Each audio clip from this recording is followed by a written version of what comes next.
জীবনের প্রথমার্ধে বেশিরভাগ মানুষই সৌন্দর্যের পিছনে ছুটে, সৌন্দর্যের প্রেমে পড়ে, সৌন্দর্যকে প্রাধান্য দেয়। তারপর যখন সে বুঝতে পারে মানুষের সৌন্দর্য কেবলই মোহমাত্র, তখনই সে ছুটে ব্যক্তিত্বের পিছে। প্রত্যেক মানুষ দিন শেষে বাহ্যিক সৌন্দর্যের চাইতে একটি সুন্দর মনের অভাব বোধ করে। অনেক দেরিতে হলেও সে বুঝতে পারে মন যদি পরিষ্কার হয় তবে কেবল একটা মানুষকে সুন্দর মানুষ বলা যায়। হ্যাঁ এভরিওয়ান, আসসালামু আলাইকুম। আমি মৃধা বলছি।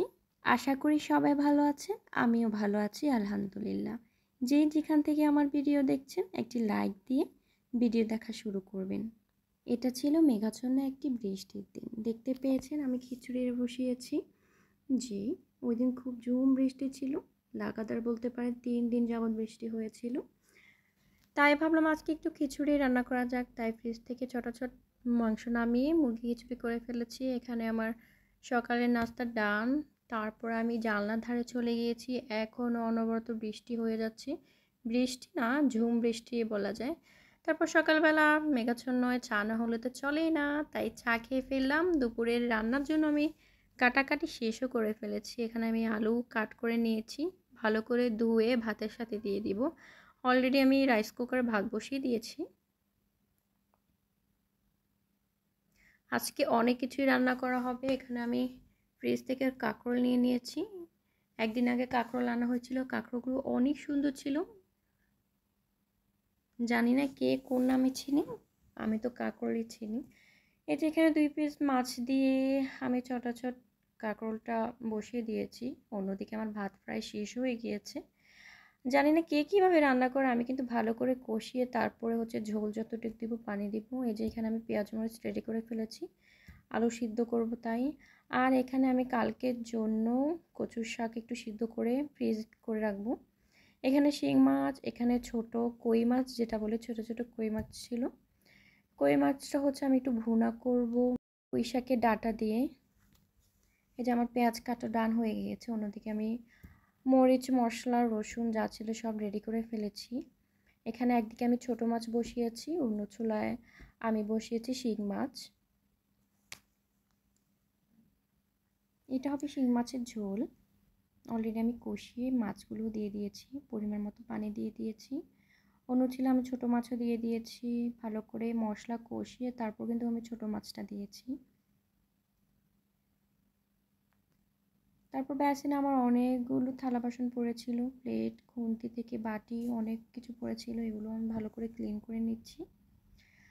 যে পর্যন্ত আমি এগুলো ক্লিন করব না আমার শান্তি হবে না। অন্যদিকে আমি বিছানা বেড গোছাতে চলে গিয়েছি। এক এক করে আমি বাসার সব কাজ রেডি করছি। আজকে আমার টুকিটাকি অনেক কাজ ছিল। এই যে গ্যাসের চুলার ধারও অনেক ময়লা হয়েছিল, আজকে ক্লিন কালকে ক্লিন করব অনেক দিন হয়ে গিয়েছে। আজকে ছটাছট ধরেই নিলাম। তারপর গ্যাসের চুলার যে পার্টগুলো থাকে ওগুলো ভালো করে সাবান পানি দিয়ে ভালো করে ক্লিন করে নিচ্ছি।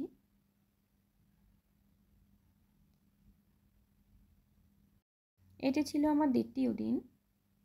ওদিন কিন্তু বাইরে বৃষ্টি ছিল না, হালকা রৌদ্র ছিল। তারপর আমি চুলার যে পার্টগুলো ছিল ওগুলো আমি শুকিয়ে দিয়ে চুলার ধারটা ক্লিন করে নিচ্ছি। ভালো করে স্প্রে করে ঘষে মেজে আমি ক্লিন করব সুন্দর করে। আসলে মেয়েদের রান্নাঘরটা একটা ইমোশনও বলতে পারেন। রান্নাঘরটাই যদি অগোছালো থাকে মনে হয় না ওগোর একটা রমণী থাকে। আমারও ভালো লাগে না রান্নাঘরটা যদি অগোছালো থাকে। রাতে যখন আমি ঘুমাইতে যাই আমি কিচেন পরিষ্কার করে ক্লিন করে চেক করে তারপর ঘুমোতে যাই, তাহলে রাতের ঘুমটা আমার শান্তিতে হবে না। তারপর আমি এই যে নিচের কিচেনের আজকে ক্যাবিনেটগুলো ক্লিন করে ফেলেছি। আজকে আমার অনেক কাজের চাপ পড়েছিল, এক এক করে ক্লিন করেছি। শেষ এই যে এটা ছিল বিকেলবেলা। এখানে আমি আম কেটে নিয়েছিলাম, আর যে চুলার পার্টগুলো ছিল এগুলো আমি রোদ থেকে নিয়ে এসে সেট করে দিয়েছি। অসংখ্য ধন্যবাদ যারা যারা এই পর্যন্ত আমার ভিডিওটি দেখেছেন। ভিডিওটি ভালো লাগলে একটি লাইক করবেন আর সাবস্ক্রাইব করতে ভুলবেন না। ভিডিওটি ভালো না লাগলে অবশ্যই কমেন্টে জানাবেন আমার কোনটা চেঞ্জ করতে হবে, ভিডিওতে কী কী অ্যাড করলে ভালো হবে। এটি আমার বলতে পারেন একদমই নতুন একটি চ্যানেল। প্লিজ সবাই সাবস্ক্রাইব করবেন, আমাকে উৎসাহিত করবেন।